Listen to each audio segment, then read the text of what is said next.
If you're a facilities manager at a university, you know students rely on the cafeteria for breakfast, lunch, dinner, and the occasional late-night snack. So when a dishwasher breaks down and dirty plates pile up, the mess hall can turn messy in the blink of an eye.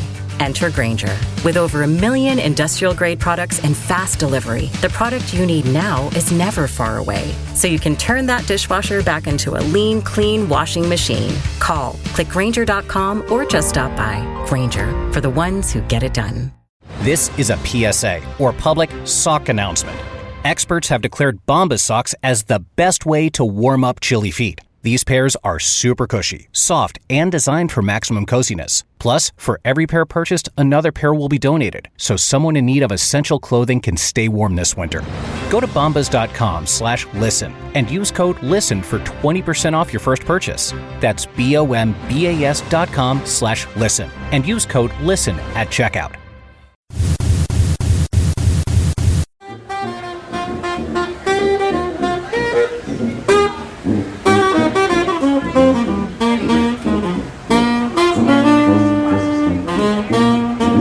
Jazz music from one of the many street performers in New Orleans.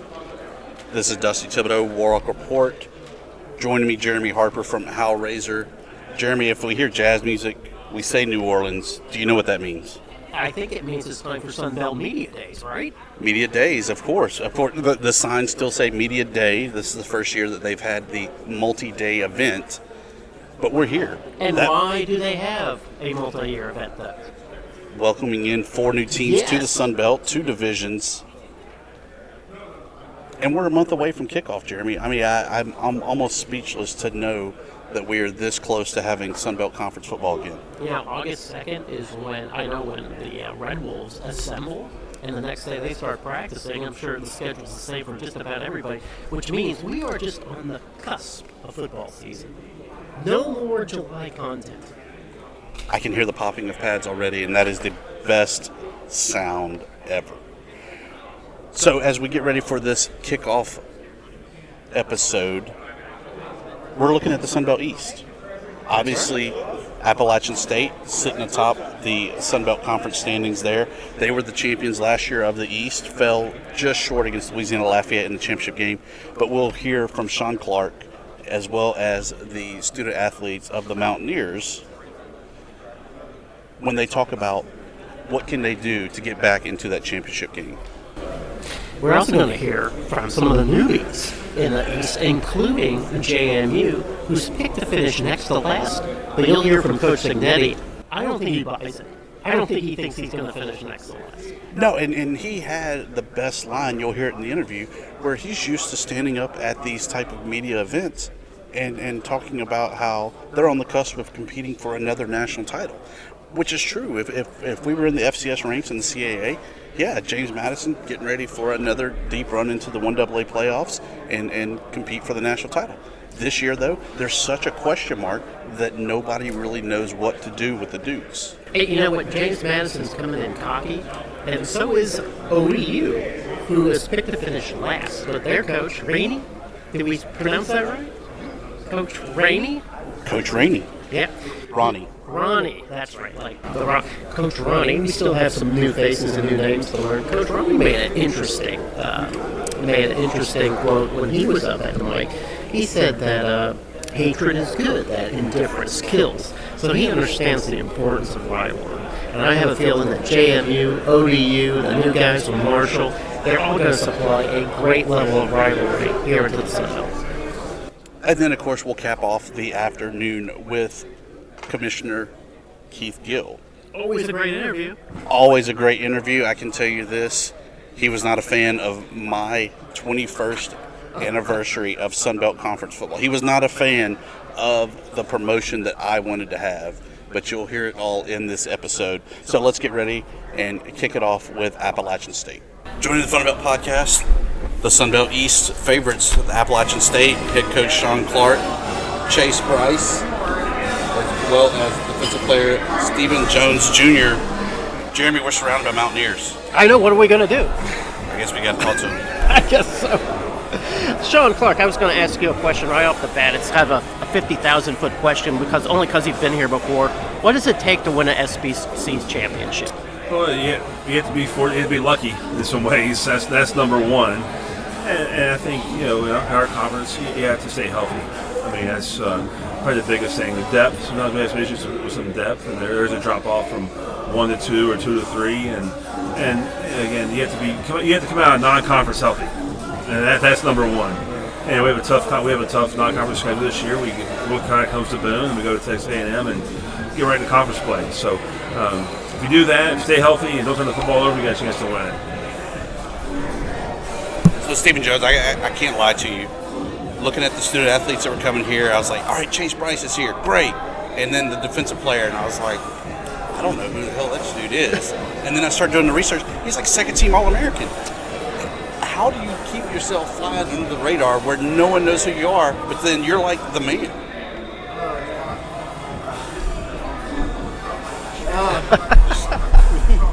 I mean, throughout the years at Cal State, I just always stay humble. So I always prepare for this time. I kind of felt like this time was going to come. So I just try to stay humble and keep things flying. Like, there's more to come.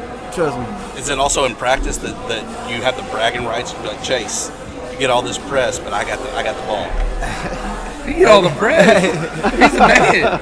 Hey, as long as he just throw it my way, that's all I wanted to do. We have a lot of fun in practice because Stephen Jones, he knows that we're going to throw it deep, but probably the first play every single year that he talks smack to me. It's a love relationship. But one thing that really surprises me is we have an All-American sitting here, and he's a second-team All-Conference player. And there must be some damn good corners in this conference this year. I don't see one being better than Stephen Jones. Oh wow! So, looking at all the quarterbacks in the Sun Belt, there's a lot of inexperience, Sun Belt inexperience. A lot of new guys coming in from different places, a lot of younger guys coming up. But App State has the luxury of having a veteran quarterback coming back. How important is that to App State for this year? It's very important. You show me an experienced quarterback, I'll show you a team that has a chance to win a championship. And we're very fortunate to have Chase here for his second season. And he's been through it before. He started off at Clemson and Duke, and now he's a Mountaineer. And this his leadership skills, the way he holds himself accountable to not only himself, to his teammates. And he has that field general look you have. And we're excited to have him here. He's competitive. He believes black and gold. We got rid of that orange stuff down in Clemson, South Carolina. And we're excited he's here. So, Chase, with that, we know what you can do behind center there, but how great is it, though, that you have that option of not one, but two phenomenal running backs behind you that really complement what you can do through the air?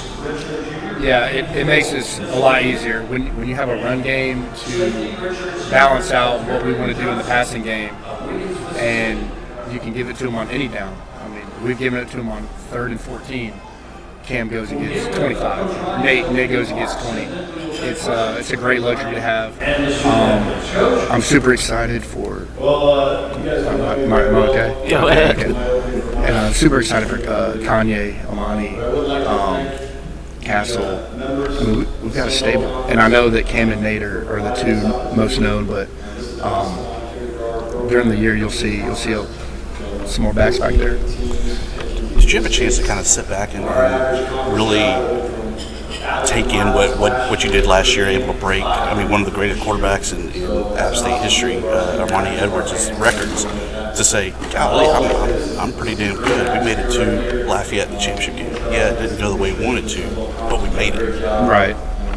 I've always been a confident quarterback in my abilities. I know I was a long time backup, had an opportunity at Duke. Didn't go so well, but I probably took maybe a day or two to feel sorry for myself, and also blame myself.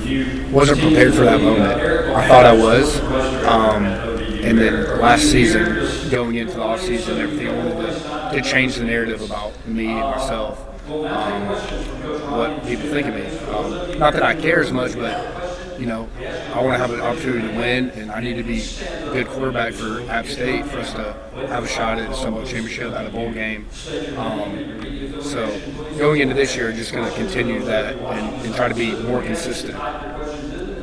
Obviously, all eyes on you, but you got to have a good quarterback that pushes you on the field, off the field. Tell me about McBride and how great he is coming in with his experience from Texas State. Yeah, he's a great dude. He's a hoot. Honestly, he's a funny dude.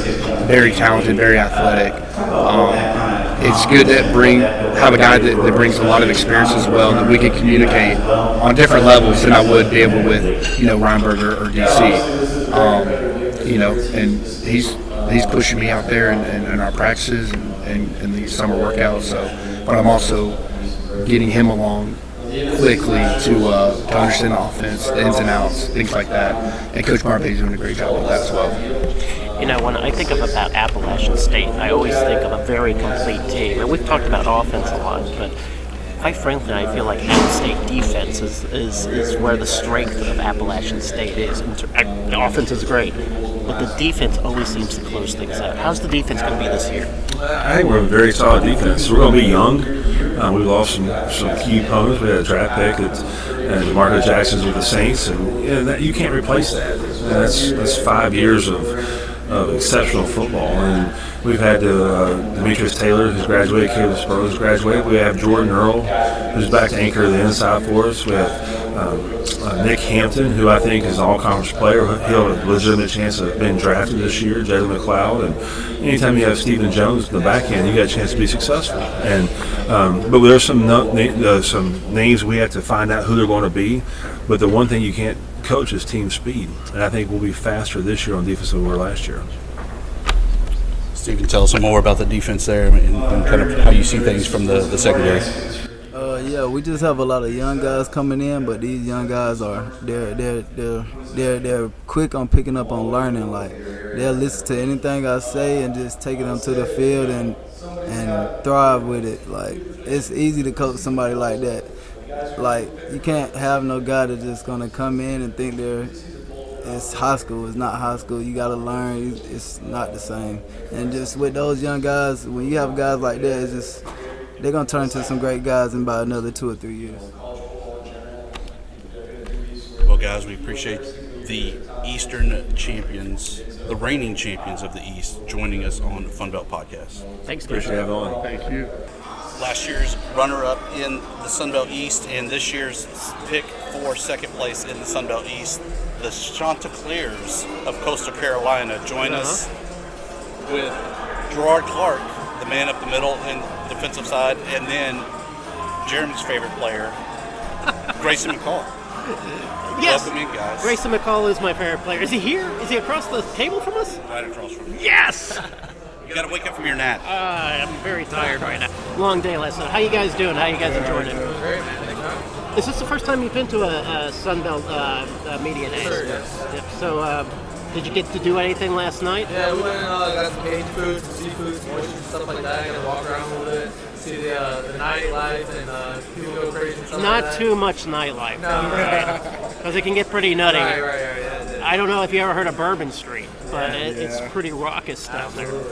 So you guys picked second in the Sun Belt by the coaches for the Sun Belt East. That is a really tough division. How are you guys going to survive that? Yeah, I think it only improves this year with added teams, and it's just gonna get that much more competitive. So we really got to prepare each week.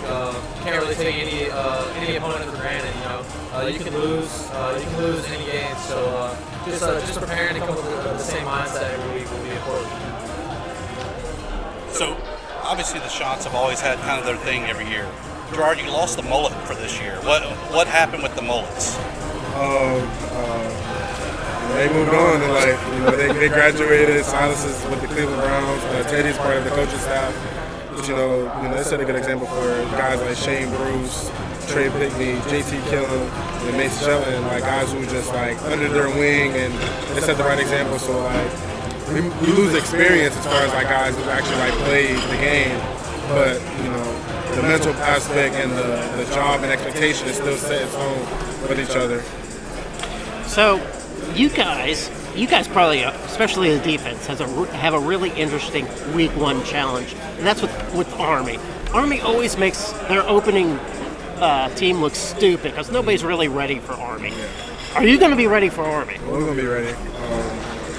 Camp is really going to be like preparing for Army, so it's like There's going to be a lot of physical practices, a lot of just putting your body on the line and just trying to make a play. And, like our coach talks to us, like our defensive line coach, he talks to us and tells us, like, you gotta sacrifice yourself. Like, it's gonna hurt, but in that moment, you gotta do whatever you can to win because they're a downhill, pound the ball type team, and they're not going to ease up for us because we maybe not be prepared, but we'll be prepared for that game. If I were you, I would look at the game they played against Georgia State last year. They were really surprised with what happened at that one. We watched Navy play them the best. Navy played them very physical up front.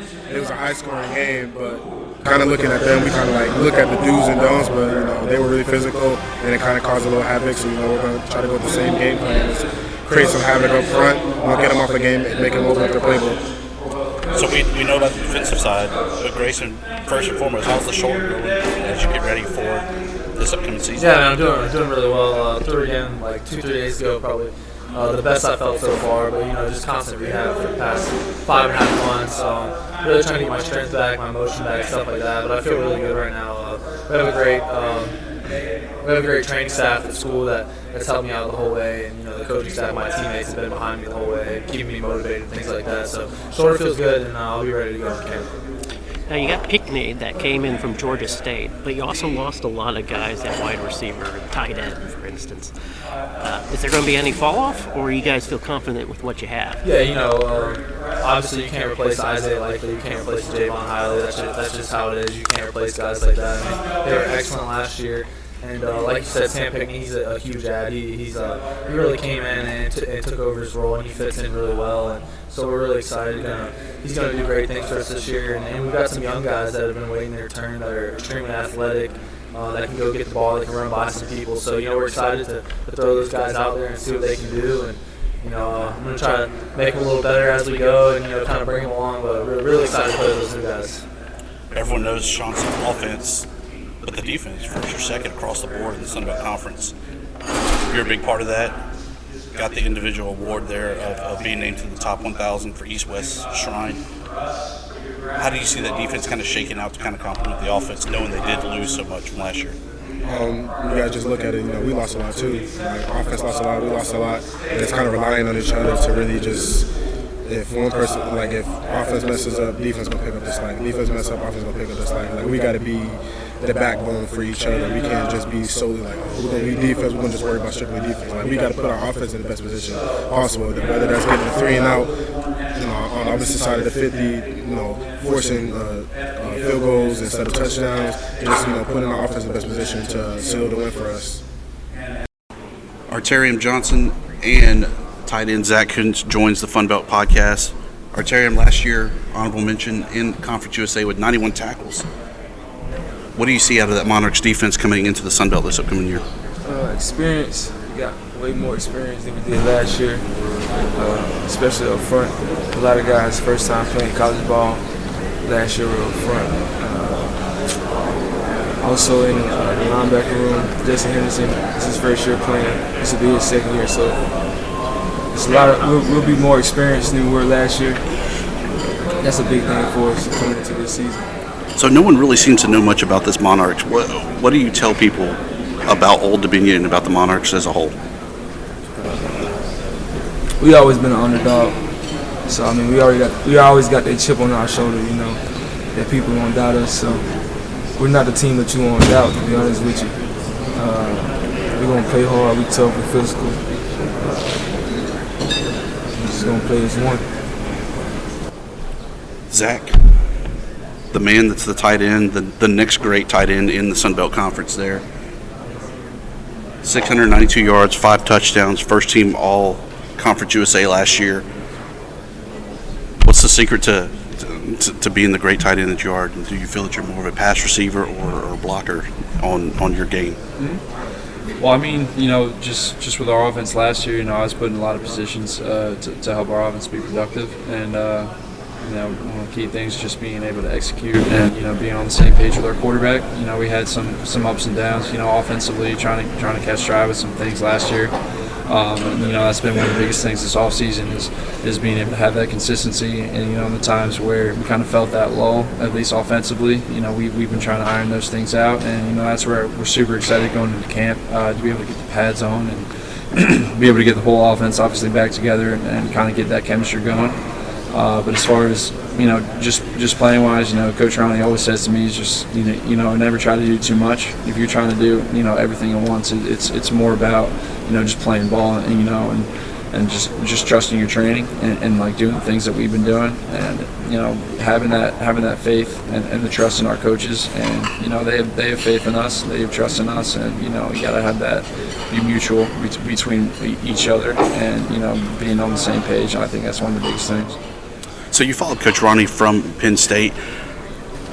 Kind of compare, what was it like being at like the real big P5 of Penn State and now being at Old Dominion? Mm-hmm. I don't even always try and compare them, because trying to compare any two things, you can always look at this or you can look at that.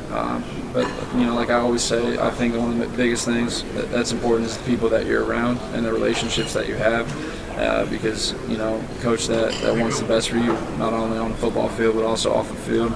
And, they want you to be a great football player, but they also want you to be a great man. And I really think that goes much longer than just football, but I think it does help me personally as a player, having that extra faith and having that, relationship and trust that I have with them. It gives you that extra push. And I really think that helps translate into the field. Terry, the linebacker assignment's always the tight end. How do you stop Zack? Without trying to cut down the offensive, numbers that he's going to put up this year. You can't.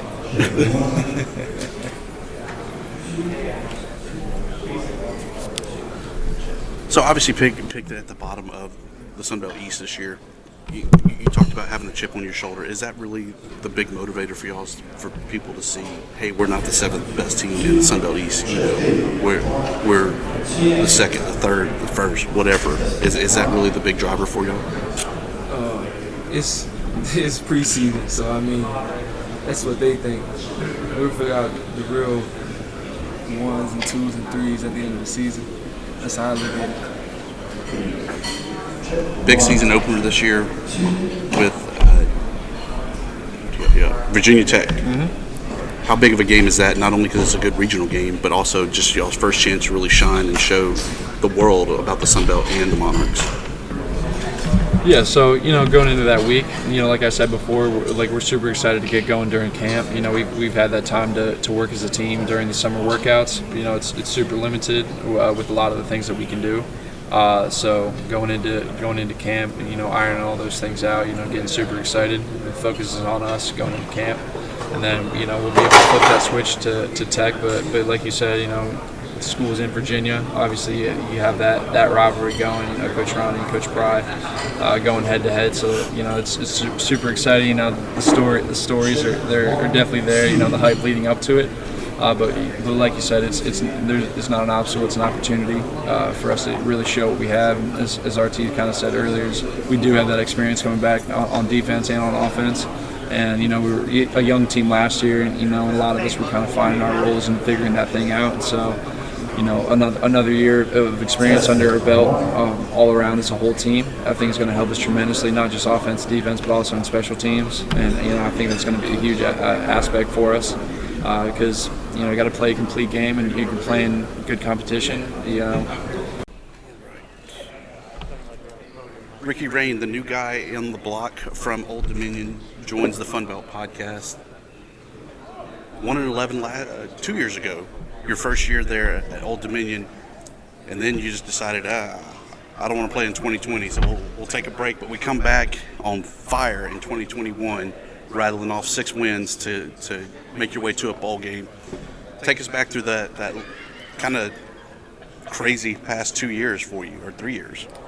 Yeah, well, so I got there actually after the 1-11 season. That's when the transition happened. So, so my first year there, I don't get to coach football, which is awkward. We still practiced. We did some things like basically like a spring ball. games. You know what I'm saying? And it was, at first, we weren't even going to get to put pads on. So I had to get some approval from the NCAA to finally get pads on, which if we would have had to go a whole semester with no pads, that might have been a serious issue. So we ended up going, and I think we were able to work on some things like fundamentals and things like that. And I think that really helped us out. It didn't show up early in the 2021 season because obviously we started off 1-6, but then we won 5 in a row there at the end, and that the guys kept plugging along, and I saw improvement the whole time. We lost in overtime by one game. We lost by 1 point. We had the lead in the fourth quarter in another game, and then lost by 4. So there were some moments there where we could have captured. And I think what it was about was learning how to finish games, and that was a key part of it. So, made it to the bowl game. Was that a victory in your eyes, even if the game didn't go the way you wanted it to, knowing that you started the season 1-6? Yeah, I don't really believe in moral victory. So obviously Tulsa was a great football team, and they got us that day. And they had the first round pick, and they were a big team, and they did some great things against us. And I thought they had a good plan and those sort of things. So a lot of credit to that. It was an important step for us. We wouldn't say it was a victory, but I would say it was a win, rather. I think it was an important step. We needed to get to a bowl game because we needed to be able to kind of look at these sort of things and think to ourselves, hey, how do we handle academics during this time? How do we handle cracks? It was different for me, right? Because usually when I've been doing it, we would, all the bowl games I've been to were in January and all those sort of things in some of the places I've been to. So it was a different experience for me personally. It was a different experience for our kids, and I think it was something we needed to so we can continue to build this program. You have all the right pieces in place, with most notably your tight end there, Jack Kuntz. Obviously, he's a big guy, literally, but how big is he to your offense and the success of the Monarchs' offense this year? Yeah, he's a big kid, but his production has been next level. He's blocked a lot better than people have given him credit for. And just in general, our tight ends have been very productive. I mean, Dante Anthony's a very good player for us. Isaiah Spencer's coming back off an injury, but he's going to be a great player for us again. So we've got some tight ends who can play weapons. And in today's day and age, being able to have big guys who can both block and catch balls after the catch, they're good. I mean, that's something that really gives us another level. We can look like 12 personnel sometimes, and other times we're all spread out with the same people on the field. So I think that's a major weapon for us because it makes people kind of show us their hand, and I think that's something we've been able to use to our advantage. You're also one of the few teams returning a quarterback. In redshirt sophomore Hayden Wolf passed for just under 2,000 yards last year. How big is that to have kind of that continuity also of your team as you continue to progress? Yeah, well, Hayden started our last 7 games for us, and I think that was, we ended up going 5-2 in those games, and he made some big-time plays for us, some big-time throws. There's some plays that I know he wishes he was better at, but there are some other ones where, he's going to look at and say, hey, that was a high-level play that he just made. Now, we're still going to determine who's going to be our starter. I mean, it's an open competition like all the positions. We have other guys. E.J. Mack started our first 6 games for us. Is still around. We've got a transfer, Brendan Clark, from Notre Dame. He gives us another opportunity to give it guys. So we're going to put that, and that's going to be a competition that's going to build and build and build. And whoever gives us the best chance to win is going to be the guy who plays. But the things that Hayden has done, I mean, obviously, I'm excited about what he was able to do with the team last year. Finding information out about ODU is next to impossible. Why are the Monarchists out on an island all by themselves and unable to really make the name for themselves? Yeah, I think where we've been and maybe what we've done in the past, I think social media, we've done a much better job as a program over the last basically year. I think we've done a nice job on that and got our story out there. And we need to do a better job as a university and as an athletic program, as a football program, telling our story. We have a great story to tell. We're in an area of 1.7 million people in the 757 area. We have an on-campus stadium, 24,000 students. So we have an unbelievable, we're turning into a research one institution. So we have some great things to tell, and we need to do a great job of telling it. We got a new president last year. He's done a great job, Dr. Handel, and he's got a great vision. And I think as that continues to coalesce, I think our story will get more and more out there. So we were talking before we started recording there that you're a huge baseball guy. Give me the rundown of your top 3 stadiums that you've been to. We had a great trip this past year. We go different ones every year, and this year we did Arizona, we did San Diego, we did the Dodgers, and we did the Angels. So it was a good trip, and I think really liked Petco, which is San Diego, but it didn't quite make the top 3. Loved Arizona just because it's 110 outside. It was actually, I think, and they have air conditioning. It was there because 71 inside is beautiful. So it was 102, I think, and it was 71 inside. That was great. But my top 3 are, I'm a traditionalist, so my top 3 are the 3 oldest. My top 3 are Wrigley, Fenway, and then I loved Dodger Stadium. I loved it because they dive into that 60s nostalgia. People don't realize it's the 3rd oldest stadium in baseball stadium in the country. And they dive into that 60s nostalgia, and you feel when you're walking around like it's 1964, and I think that was a really cool feel for me and for my kids. I don't love that there's nothing around it, right? There's no bars and nothing, so you don't get quite that atmosphere to it. But everyone comes to the game early. People are walking around and doing that sort of thing. It's very clean. Wrigley, I'm from Colorado, and when I grew up, the Rockies weren't around yet. They didn't get there until I was 13 years old, so I grew up as a Cubs fan, because that's WGN, that's who we had. Ryne Sandberg was my favorite player, and the day we went to the Cubs game, my buddy who gave us the tickets for that game, he knew Ryne Sandberg, and he texted him and had Ryne Sandberg come and meet me at the game. So I'm just sitting in the stand watching, and all of a sudden Ryne Sandberg comes up and asks where I was and who I was, and I got to meet him. So that was unbelievable. My kids still make fun of me because I was starstruck. I fanned out there, and then Fenway is just awesome. Just being around that area, and yeah, I'm a big guy, so I barely fit in those seats. My wife's tall, so she's 5'11", and she barely fits in the seats. But so those aren't her 3 favorites, but those certainly are mine. I definitely agree with Fenway being great. Wrigley, I got to ask though. Old Wrigley, original Wrigley, or the new and improved Wrigley? So, I've only been to the new and improved one because the old one I'd never been to. I wasn't lucky enough to ever get to it. So I've only been to the new and improved one. And I got a little bit different feel there because I actually, it's the only time we've done it in our baseball tour, I actually sat in a suite that day. So that was a different feel for us. Now, my kids loved it there because it was free hot dogs, So they were crushing. But so that was a little bit different deal, but man, it's just being there was such a special thing, and and just the atmosphere around it. It made my kids want to both move to Chicago when they were older. So that was kind of fun. So with your love of baseball, do you ever kind of cross over into the spring and get involved with Monarchs baseball at all?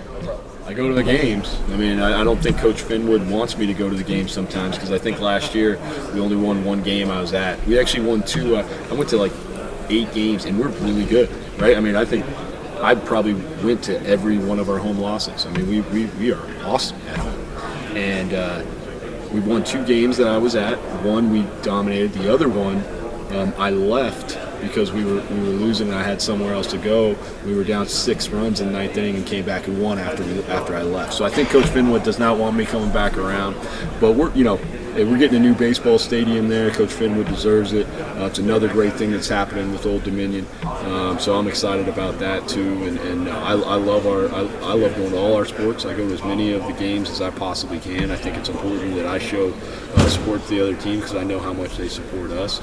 And also, I love it. Right? I just like going to those sort of things, so it's fun for me. Join us now on the Fun Belt Podcast, the student athletes from the Georgia State Panthers. Malik last year only allowed 23 sacks throughout the entire season. What was kind of the secret of the sauce of that offensive line? Really, the coach does a great job of keeping things simple. He's big on making it simple for the guys. He tells the coaches every week, hey, why are we doing all this back and forth preparation? Let's make it simple, call this, and call it a day. So really, how simple it was, and obviously the experience we had. The line we had last year, we've been playing together since 2019. And even this year, we were losing one. So we have a ton of experience coming back. And that's really what it is, keep it simple and the experience we had. A lot of guys across the league always battle fatigue, battle injuries. You've had 41 straight games started. How do you keep yourself in shape and ready to go week after week? I have to thank Coach Sis, strength coach, and Bob. I tell you, training. The things we do in the weight room is not just a weight room. Everything we do in the weight room, he explains that this is going to help us on the field. If there's a reverse lunge or something, simulate expulsion on the field, at your position is key.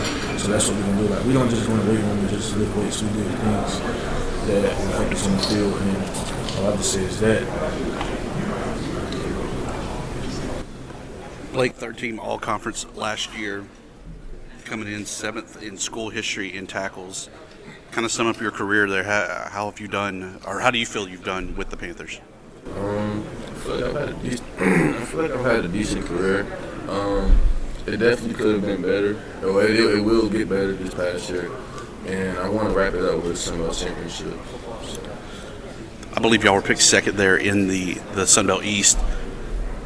You feel that's about right coming into the season, and then what do you think it takes to kind of make that leap up to the top spot?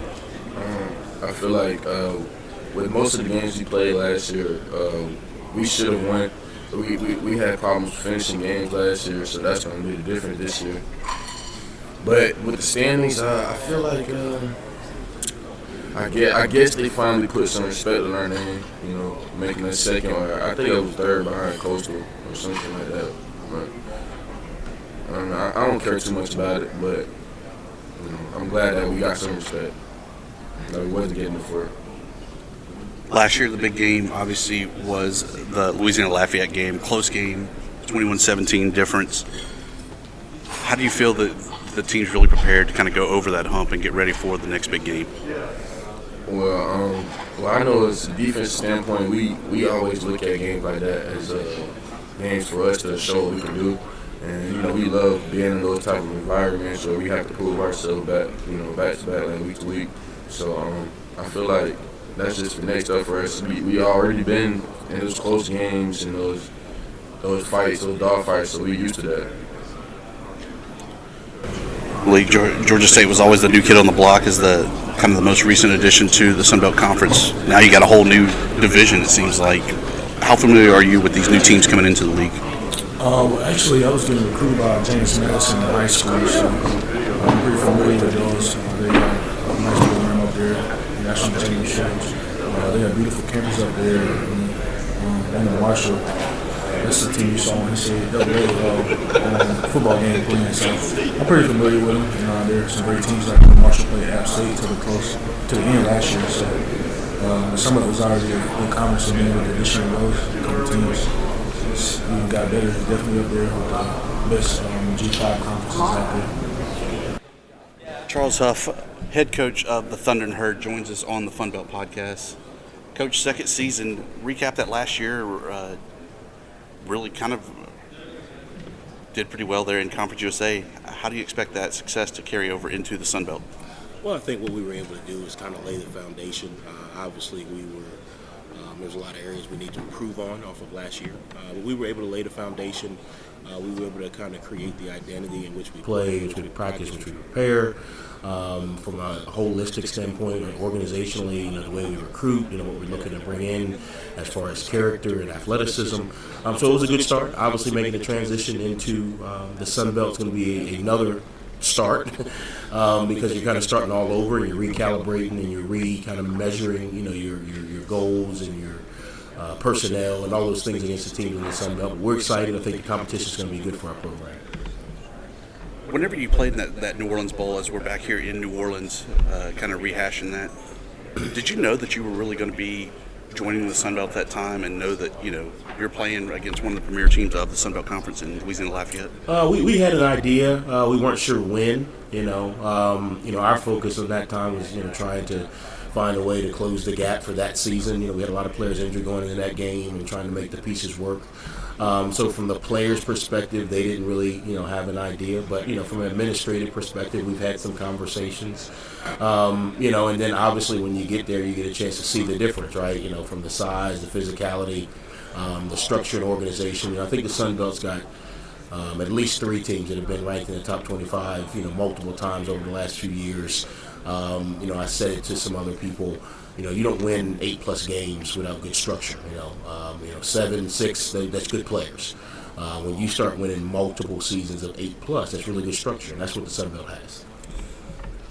Shifting the focus to this year's the Thunder and Herd team, is it a concern? You have no quarterbacks really coming back that have seen significant play time. Obviously, you have a good offense with a good line returning. Obviously, Ali at the running back position, but at the quarterback position, how does that kind of shape it out for you? Yeah, I think it was really good that Cam Fancher got to go through all of spring to kind of expedite his maturity and maturation. I think it was really good that we got Henry in, early enough to kind of build some bonds and be around the team and learn the system and learn our language and learn where Walmart is, where Chick-fil-A is, the things that you really don't think about. But going into camp, we're going to have to find one. I think we've got 2 capable guys. I think it was really good for us as a staff to get to see Cam perform all spring, to see his growth, to see the things that he does well, see the things he needs to improve on. And I think it's good to have Henry's experience. At some point, football's football. And having that experience gives us confidence that by the time we're ready to kick the season off, we'll be ready to go. You get some high-profile guys there to help you really get the Thunder and Herd into the mix there of the Sun Belt Conference. Lance Gendry, a guy that a lot of guys in the Sun Belt are familiar with his time at Southeastern Louisiana as well as McNeese. What does he kind of bring to the table for that defense? One thing when I hired Coach Gendry, 2 things. I wanted, a pressure defense. I wanted a team that was not afraid to pressure. And the pressure doesn't always mean blitzing. Pressure can mean line stunts. Pressure can mean, showing one thing, doing another. And then I wanted a head coach on the defensive side of the ball. As an offensive head coach, you spend a lot of time on the offensive side of the ball, and sometimes you need that head coach presence, in the defensive staff room. And Lance brings that. He's kind of my balance. Sometimes I'll bounce some things off of him, but he's been really, really good. Obviously, this is his part of the country. He's very familiar with the Sun Belt and the teams and the players in this part of the country. So having him on staff making this transition is going to help us kind of identify some who's and players when we get into the recruiting aspect. Obviously we won't be recruiting as many players out of New Orleans as we may do closer to Huntington, but you got to be competitive. And if there's really, really good players in this area, we need to know about them. The guy's your offensive coordinator on the other side of the ball there, Clint Trickett. Everyone knows him from last chance U when he was at East Mississippi. Does he still flash the rings to say, Coach, we got to get some of these? I need some real rings, not junior college rings. Well, you know what Coach Trickett has? Coach Trickett has a really unique way of being himself, but also connecting with all the players. And that's the one thing when I met him, years and years ago, that was something that really stuck out to me. And you watch him on that show, and it's kind of different. You got a guy from West Virginia who's quarterback, who's kind of, friends with everybody on the team or connecting with everybody on the team. And then you take on top of it his football knowledge, right? He comes from a football family. He's played quarterback at a very high level in multiple institutions. His mind, he's been around some of the great minds. He and our paths have kind of crossed in the past. He was with Coach Kiffin, at FAU. Coach Kiffin was at Alabama. Obviously, when I got to Alabama, some of Coach Kiffin's fingerprints were still on some of the things we were doing there. So our ideas, some of our verbiage is the same. So it was a really good match. It was a really easy transition. You don't want to start over. It really helped our players having already knowing Coach Trickett and then him just moving into the season. Obviously, everybody wants to be Alabama. Everybody wants to be Nick Saban. You were one of his top assistants there before going to the Thundering Herd. What part of Alabama have you brought to Huntington as you try to build and establish your own program? Yeah, and I think that's probably the biggest mistake that a lot of people make that haven't been there. You can't be Alabama. There's only one, and that's a good thing. But what you can do is you can take some fundamental pieces, and apply it on scalability to your level. And that's what we've done. We've taken the discipline, we've taken the consistency and approach, we've taken the recruiting model, we've taken the structure overall as far as the holistic development of the student athlete. Players that come into the Marshall football program should be more successful in life because of all the things that we help them with, not just football. No, we're not going to have as many first-round draft picks as Alabama, but we should have as many successful people because of the structure. And I think that's what a lot of people, who haven't been there, you can't just take everything. You got to take some of the core pieces. And for us, it's been the discipline, it's been the consistency and approach, it's been the holistic approach to developing student athletes on and off the field. We've adapted our academic program, we've adapted our mental health program, we've adapted some of our player development things to give our players a better chance to be successful. Obviously, the football is football. You got to recruit really, really good football players. But at some point, the ball's going to deflate, and they got to hang the cleats up. And you hope that all of those things that they learned along the way, your program helps them be more successful. Did you bring the film room? Is the more important thing? No, we didn't bring the film room. If you go in our visiting locker room, it's already rough enough. So we didn't need to rename it or paint it. But it's ours is already rough enough. So it'll be a struggle space-wise to get in there. Thanks, good. So Jeremy, Yeah. sitting here, Sun Belt Conference Media Days. We've had several guests on already on to Fun Belt Podcast. Penetrating, interesting, powerful guests. That is correct. Yeah. So who do we have left to talk with that would make an impact on the Sun Belt? There's only one person I can think of that would create a bigger impact than the guests that we've already had. I'm already here, Jeremy. No, not you. Okay. Commissioner Keith Gill, can we get him on the show? I think so. You gotta go trip him and push him down, shove a mic in his face. Well, I got a big surprise for you. As it turns out, he is seated right across from us. I didn't see it. Sorry. Although the lunch was pretty good, for another piece of chicken, I might get up and go back over there. Listen, I had 2 helpings of the catfish. Catfish was good too. It is, but I'm feeling pretty bloated right now. I don't know if I'm going to be able to finish this interview. He wants a nap, is what he wants. I won't be offended if I hear you snoring. I put him to sleep. No, it's the catfish. So, Keith, this is the first time ever, that the Sun Belt has had 2 media days. In fact, I even see signs still up Sun Belt Media Day. But it's actually Sun Belt Media Days. How do you think it's going so far? I think it's going great. Really excited. A lot of energy in the room. It's so great to have the 4 new schools, adding those with the kind of 10 core football playing members. It's just been great. So a lot of good feedback from the coaches and from the student athletes. So I think people are having a good time. And it's a great way to kick off the season. Can't wait till the fall. So importantly, though, sorry, Jeremy. That's all right. The more important question. So you signed recently a commitment to be here for the next 8 years. Yes, yeah. So the first of many media days. How did that deal kind of come about, and why was that an important deal for the Sun Belt Conference? Yeah, it was just a conversation that really started between myself and then the the president of the Sun Belt, Chancellor Danfus, and then, spin it out to the full kind of CEOs and just kind of, I wanted to be here, and it turns out they wanted to have me, which is really flattering, and I certainly appreciate that, really proud of that.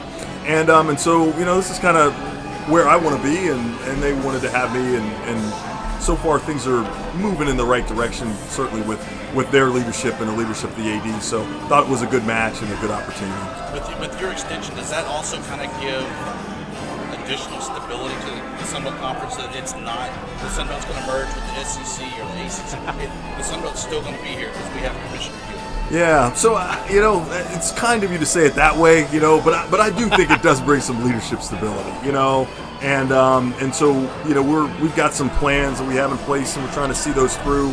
Got some work we want to do in the basketball space to get better there, and so it just allows everyone to know, hey, I'm going to be here for a little while, and we can kind of roll up our sleeves and kind of get going and continuing this good work that has been started by our presidents, our chancellors, and our athletic directors. So, because the Sun Belt expanded, you had to expand Sun Belt Media Days to 2 days. Yeah. But you've also had to expand the bowl slate. We need more bowl games. Right. Now, you had teased that we're in the contention for another bowl. Now, is it all right for me to ask, is this going to be an invented new bowl, or is it a current bowl that's going to be reprocessed for the Sun Belt? It'll be a current bowl. Yeah, so it won't be an invented bowl. And I think the tricky thing about the bowl is that we're in the middle of a cycle right now. So you got to kind of unravel some deals and then create some more. So it's not as easy and seamless as it will be when we get to 26 and we kind of start with a clean slate and everyone's kind of up for grabs. So I think that, but we're excited about it. Getting to 6 for this year really helps us to make sure that we can take care of most of our teams. We want to get to 50%, so we need to get to 7. So once we get 6 locked up and announced, then we'll obviously start working on 7 to try to get to a point where 50% of our teams can go to bowl games. Very cool. So one thing that seemed to be a popular question, or a question that required a lot of extensive discussion, was expansion over for the Sun Belt? And you said you were very happy with 14. You felt like 12 was perfect when we were at 12. You think 14 is perfect now that we're at 14. But then you also mentioned something about, just almost off the cuff, that 15 would be perfect if we had 15. Are you implying that we're in negotiations with Notre Dame? Now, I've already put that on Twitter. If I told you, I'd have to kill you. I really think my main point is that, to me, it's not about a number. I hear everyone talking about X conference is trying to get to X number, and it really, to me, isn't, or at least not for us. That's not the way I think about it. What I think about it is, do we want to add that institution? Like, do they bring value to the Sun Belt? And so that's why I'm like, we're really good at 14. This is a perfect deal. I don't know if you heard me say, like, if someone had asked me, put me under the truth serum last year and asked me what the perfect number is, I would have said 12. I would have said 12 football playing schools, perfect number. But when we had the opportunity to add those 4 schools, all of a sudden 14 became the perfect number. And my point is, if there's another great school out there, although 15 is a terrible number, we would go to 15. And so, but we're really good where we are, but I would not close the door if there's a good opportunity. Something else that you mentioned during your opening address was how the conference is set up to where rivalries is really important. Recently we saw the Big Ten add USC and UCLA to their mix, and that just doesn't make a lot of sense in footprints. Do you feel like the strength of the Sun Belt is its rivalry footprint? Yeah, I do. I do think our philosophy, just because it seems to be like it's a little different now, I mean, it seems like every other conference is going in a kind of a little bit of a different approach when you talk about, just how far they travel to play games and those types of things. So I think there's a uniqueness to it. And then I also think there's value to it because it's going to help us have a better opportunity to fill our stadiums, because I think we're going to get more fans traveling to games. I think the home fans are going to be more excited about the teams because they're going to know them. There's going to be history there. The games are obviously going to be good and compelling. So I do think the regional nature of our conference is a selling point and is something that's kind of compelling to one of the things that makes us great. So we have members playing men's soccer like Central Florida, I think East Carolina's in there. Is that a preview of the way you think college athletics as a whole is going to go, where you have, your football affiliation? We're Sunbelt strong, we're football there, but maybe our basketball is, whatever conference, and women's basketball might be this conference. Is it going to kind of shift to that? I don't think so. I think what you find in certain sports, men's soccer, field hockey, sports that aren't, they're just not as populated across the landscape in the membership. That's where you find a lot more of affiliate members, because you got to build it. You just don't have enough core members. But in sports where you have core members like a basketball, everybody in the Sun Belt is going to play basketball. So we're always going to have 14 basketball members. There's no room for associate members. The same when you look at baseball, and softball. We got 12 schools that play softball. So I don't think that is necessarily some sort of harbinger of the future. I really do think that in some sports where the total number of teams that play are lower, you're going to find that model just because that's the only way you can build a league is to have affiliate members. So, the Commissioner's Cup, the Blue List Cup. Yeah. It's not fair. Not everyone I love the Blue List Cup. Not everyone plays women's checkers in order that they can compete for this cup. How do we make that a fair competition to know who is the best athletic program in the Sun Belt Conference? Yeah, so I guess I would argue a little bit about the fairness comment, you know? So, I mean, certainly you could say maybe it's imbalanced in some ways, but I think, one, the schools all agree to the formula. So it's not like somebody was forced to kind of accept it. Everyone agreed to the approach that, like, everyone kind of knows the rules going in. So I do think it is a reasonable way to kind of identify who the best program is. And certainly, you know, any school can add a sport, and any school can invest in another sport if they want to get better and get more points. So I think the competition is very even. I think there's opportunity for all the schools. I don't think it's unfair, and I don't think there's going to be changes on the horizon. At least it's not something that we've talked about or nothing that's on the radar. And see, I was expecting them to say, yeah, you're right, we're going to rename it the Gill Cup is coming this year. Well, first of all, I never anticipated we'd ever ask a question about the Bubas Cup. But I tell you, we love it at Arkansas State because I think it does weight pretty heavily for track and field, and Arkansas State always does well at track and field. So, yeah. Hey, no changes for us. We're good with Bubba's Cup. You're always biased. Look out for your radicals. You can ask the opposite question, which is, when are you going to announce doubling down on the Bubas Cup formula? You know what I mean? That's right. Yes. The counter. Yeah, if we can declare whoever wins it the king of the Sun, I would appreciate that too. Or it's like the bowl picking game where you're really confident, right, we're going to be really good at football, so we can go all in and do 15 points there. Right. But women's track, we're kind of weak. We're only going to do like 2 points. Okay, so we were talking a little bit about some of the new sports that were coming in, like men's soccer, for instance. Mm-hmm. Does the conference do anything to help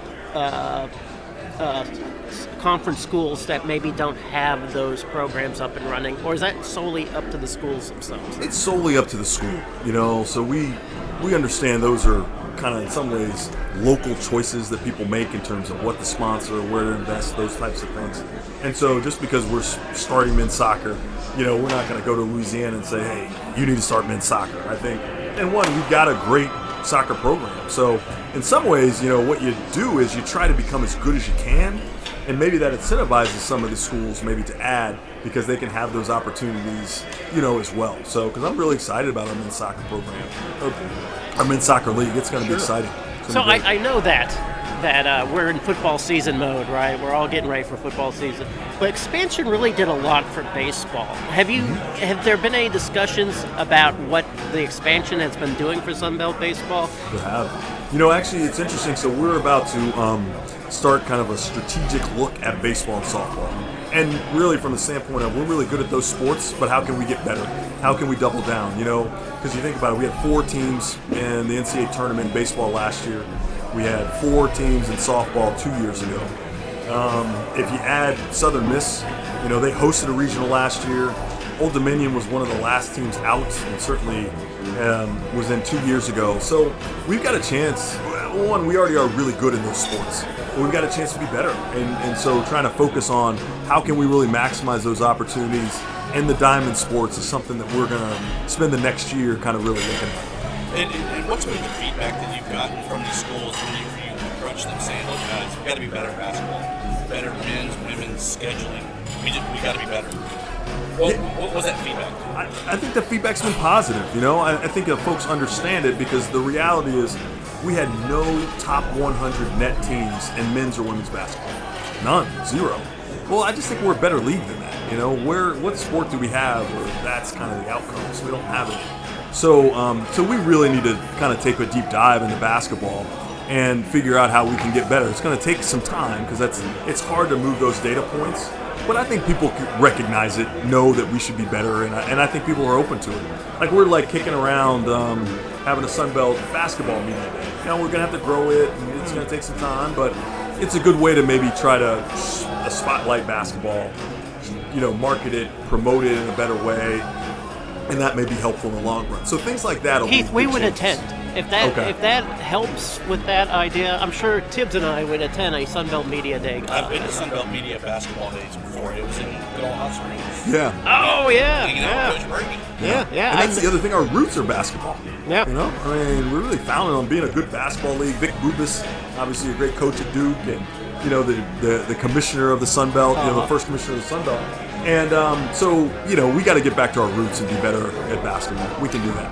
So for Keith Gill, what is your favorite non-revenue, I hate even calling it that, non-revenue sport? Yeah. I love sports generally. Yeah. So I'm trying to think here. What would be my favorite? I love softball. Yeah. Softball is a great sport. I love volleyball. When volleyball switched to the rally scoring, for me, it's one of the best sports. It's fast. It's great athletes. So women's volleyball, softball, I think are there. I love baseball. I feel like women's softball could become a revenue sport. I think it is in those schools. Yeah, do you think? Especially in the Sun Belt. Yeah. Arkansas State doesn't have a softball. Will you call some people and help us out with that? Because we're really trying to get that going. You have any more questions for Keith? I do. Commish, we missed the boat in 20 years of Sun Belt football, but this year we're legal, 21. What is the marketing plan for Fireball, Jim Beam, whoever sponsored the Sun Belt this year as we are now legal? He's like, I do not know how to answer that question. That's why you come on the Fun Belt podcast, right?